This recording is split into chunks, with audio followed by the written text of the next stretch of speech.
우크라이나가 대공세를 위한 신호탄을 쏘아 올렸습니다. 지난 주말 우크라이나군이 UAV 무긴파이브 30기를 동원해 크림반도 세바스토폴의 러시아군 유류저장고를 파괴했습니다. 오데사에 출격한 3개의 무긴파이브 편대는 러시아군의 전자전 공격으로 30기 중 4기가 격추당했고 1기는 판치르 S1A에 격추되었는데요. 하지만 개중 6개는 러시아군의 방공망을 뚫고 유류고를 타격하는 데 성공했습니다. 이 덕에 크림반도를 경유하는 러시아군의 남부전선 유류보급망에도 심각한 차질이 빚어지고 있습니다. 가뜩이나 전쟁 초기부터 유류보급 문제로 골머리를 썩어오던 러시아군으로서는 상당히 난처한 상황인데요. 그러나 러시아군이 당혹감을 감추지 못하는 진짜 이유는 따로 있습니다. 바로 세바스토폴 공격에 대한 우크라이나군의 반응입니다. 사실 크림반도 타격은 이미 한두 번이 아닙니다. 전선이 고착화된 상태에서도 무인기를 이용한 타격은 상당히 자주 발생했는데요.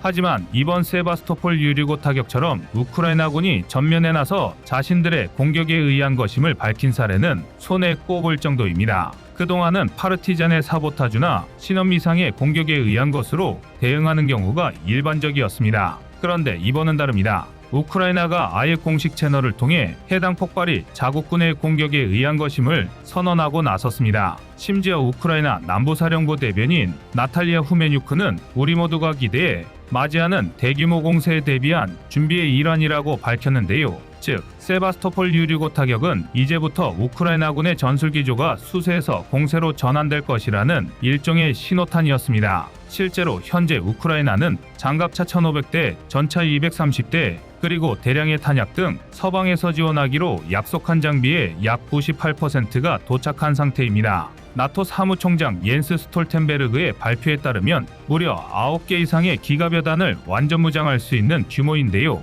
반면 우크라이나 수뇌부는 미국, 영국 등의 정보기관에도 이전과 다르게 일절 공세 계획을 제공하지 않으며 완전한 침묵을 지키고 있습니다. 이는 단순히 정보 유출을 막기 위한 조치라고 생각할 수도 있지만 그간 우크라이나 수뇌부가 보여줬던 러시아 본토 타격에 대한 입장을 고려하면 상당히 의미심장한 상황입니다. 게다가 우크라이나군은 세바스토폴 유류고 타격이 일종의 보복 조치였다고 밝히기도 했는데요. 러시아군은 세바스토폴 유류고 타격이 있기 바로 하루 전 우크라이나 전역에 폭격을 가했습니다. 이 과정에서 우크라이나군은 23개의 순항미사일 중 21개를 격추했지만 끝내 체르카시주만의 한 아파트가 폭격에 무방비로 노출되는 것은 막지 못했습니다. 그리고 이로 인해 3살 여아를 포함한 민간인 최대 23명이 안타깝게 희생되었습니다. 우크라이나가 이에 대한 보복으로 세바스토폴의 유류고를 타격했다면 벨고로드 같은 접경 지역의 러시아 도시들을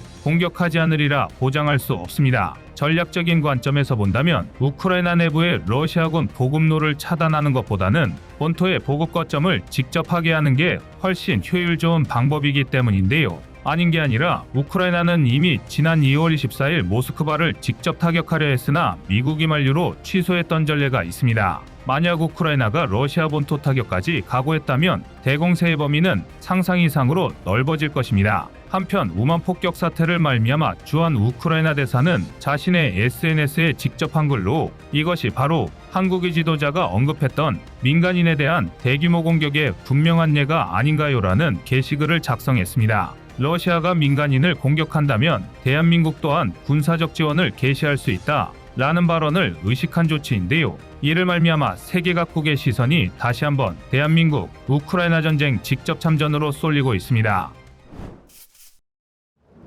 간신히 잠잠해졌던 러시아군의 전투가 한층 더 격렬해지고 있습니다. 그런데 그 대상이 좀 의아한데요. 최근 러시아군과 가장 격렬한 알력 다툼을 벌이고 있는 건 다름 아닌 바그너 그룹입니다. 얼마 전 러시아군과 바그너 그룹은 정치적 다툼을 잠시 멈추고 바흐무트 함락이라는 절대 목표를 달성하기 위해 연합했습니다. 실제로 러시아군은 최정예 병력인 VDV를 바그너 그룹이 주도하는 바흐무트 공세에 투입하기도 했는데요. 그러나 인간의 욕심은 끝이 없고 미봉책에 불과했던 두 세력 간의 협력이 결국 다시 폭발해버리고 말았습니다. 최근 바그너 그룹의 수장 예브게니 프리고진은 바흐무트에서만 매일 8만 개의 탄약이 필요한데 실제 공급받고 있는 건 고작 400개에 불과하다라며 러시아군 수뇌부를 공개적으로 저격했습니다. 심지어 탄약을 보충해주지 않으면 바흐무트에서 철수하겠다, 그렇게 되면 러시아의 전선은 연속으로 붕괴할 것이다라며 강도 높은 비난을 쏟아냈습니다.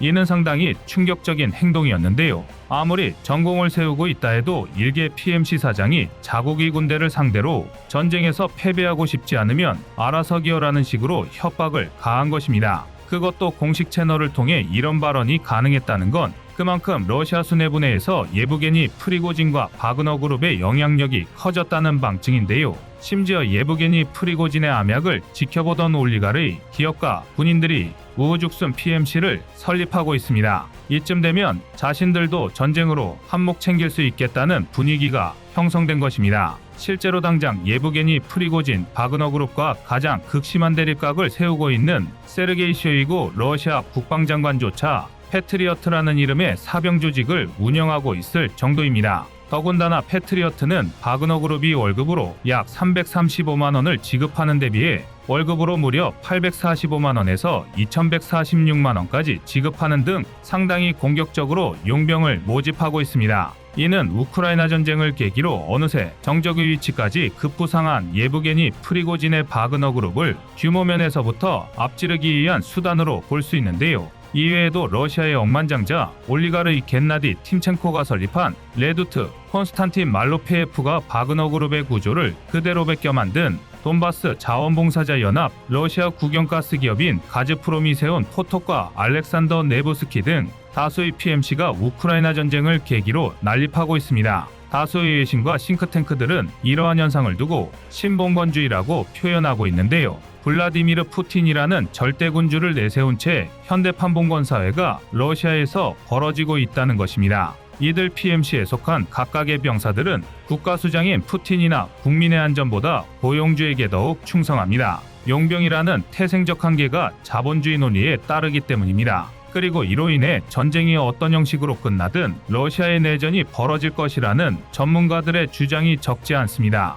합법적인 방법으로 세력을 부풀린 군벌들이 고용주의 이득을 위해 서로 싸우게 되리라는 것입니다. 일례로 가장 가깝게는 수단 내전 또한 쿠데타로 세력을 키운 수단 정규군과 민병대의 일종이던 신속지원군 간의 대립으로 촉발되었습니다. 그런데 러시아는 현재까지 바그너 그룹을 위협할 정도로 세력을 키운 PMC만 따져도 최소 5개가 넘습니다. 이런 상황에서 러시아의 내전이 벌어지지 않으리라 생각하는 것이 오히려 지나칠 정도로 천진난만한 관측인데요. 아닌 게 아니라 예부게니 프리고진부터가 현재 러시아 내에서 벌어지고 있는 무분별한 PMC 설립을 강력하게 비판하고 있습니다.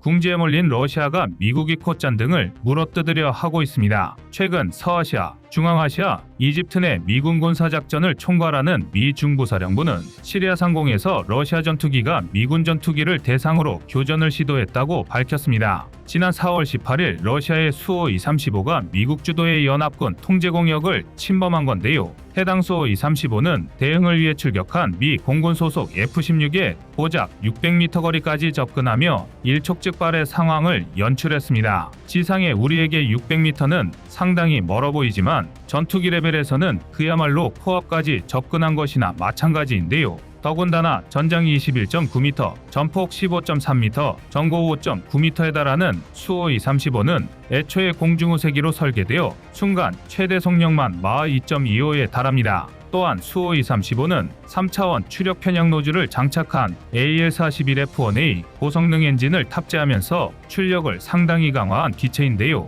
이 덕에 가뜩이나 높은 평가를 받던 수호 2계열 전투기의 기동성을 극한까지 끌어올렸습니다. 실제로 수호 235가 선보이는 무중력 기동은 아름답기까지 한데요. 이 정도의 포스트 스톨 기동은 엔진의 출력과 고도로 발달한 추력 편향 노즐이 뒷받침되지 않는다면 그대로 스핀에 빠져버릴 정도로 위험한 움직임입니다. 즉, 이를 바꿔 말하면 수호 235의 도구 파이트 능력은 지금 기준으로도 최상위 수준이라는 뜻인데요. 실제로 수호 235는 단발 전투기인 F-16보다 가속성, 기동성 면에서 모두 우수한 지표 값을 보입니다. 이런 배경을 알고 보면 600m라는 거리가 절대 안심할 만한 거리가 아니라는 것을 이해할 수 있으실 겁니다. 심지어 러시아군의 이런 도발 행위는 처음도 아닙니다. 지난 4월 1일에도 러시아군의 수호 235가 미군 F-16의 비행 경로를 가로막는 등 물리적 도발을 자행했습니다. 현재 미국은 시리아 민주군을 지원하고 있는데요. 반면 러시아는 이란과 함께 시리아 정부군을 지원하면서 내전을 이어가고 있습니다.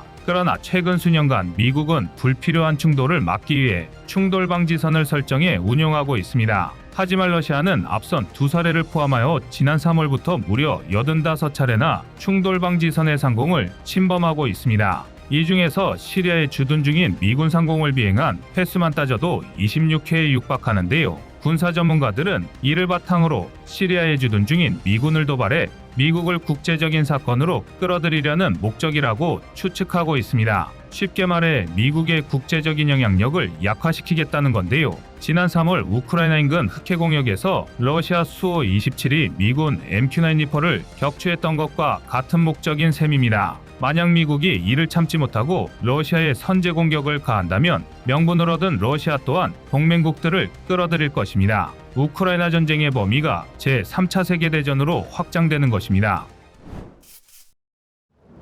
워싱턴 선언에 대해 전 국민적인 관심도가 뜨겁습니다. 대한민국과 미국은 지난 4월 26일부터 진행된 정상회담을 통해 한미핵협의 그룹 신설과 핵잠수함 등 전략자산의 정기적 한반도 전개, 대한민국의 핵확산 금지 조약, 한미 원자력 협정 준수 등을 결정했는데요. 요약하자면 대한민국과 미국만의 핵협의 그룹을 창설하여 적성국의 위협에 대응하는 대신 자체적인 핵 개발을 추진하지 않겠다는 의사로 해석할 수 있습니다. 이에 대해서는 긍정적인 평가와 부정적인 평가가 첨예하게 대립하고 있는데요. 심지어 정치적 진영 논리와 상관없이 다양한 의견과 평가가 나오고 있습니다. 저희 꺼리튜브에서도 전문가 의견과 정보가 정리되는 대로 최대한 중립적인 자세로 보다 심도 깊은 내용을 전달드릴 예정입니다. 여러분의 생각은 어떠신가요? 이상 꺼리튜브였습니다.